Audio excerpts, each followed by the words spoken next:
Poor mindset. Alam nyo, wala naman sa laki o liit ng kinikita ang pagkakaroon ng ipon. Ang kailangan natin magkaroon ng disiplina sa sarili.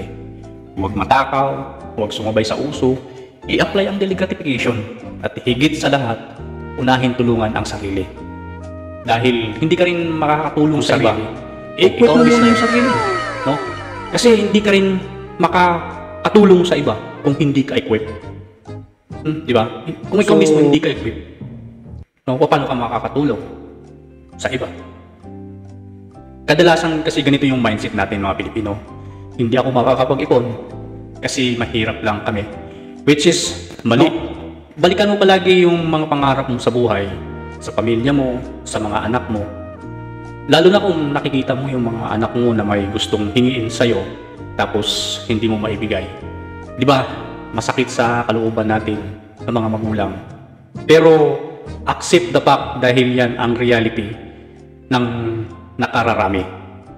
Kaya kung wala kang babaguhin sa mga nakaraan mo at wala kang gagawing bago ngayong bagong taon, no, para sa sarili mo at sa mga mahal mo sa buhay, baka maipasa mo pa rin yan o maipamana mo pa rin yan, no, sa mga anak mo yung kahirapan na dinadanas natin. Huwag naman sana, no?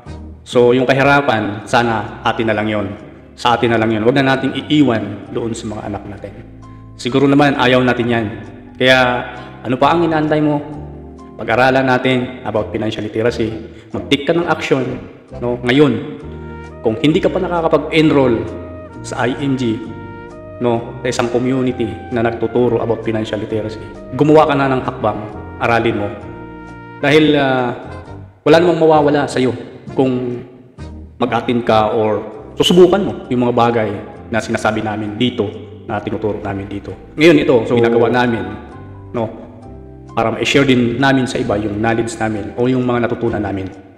Kaya kung ikaw, handa ka na rin i-share yung matututunan mo dito, I highly recommend na mag-attend ka ng mga webinar namin. Baka magustuhan mo or magkaroon ka ng knowledge kung ano man yung hinahanap mo sa sarili mo dati pa.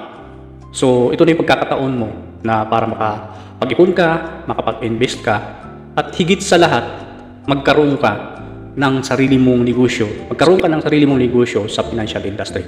Napakaganda. Kaya, no, sabi ko nga, pagtulungan natin, aralin, para ma-share din natin sa mga kababayan natin abroad or sa Pilipinas man.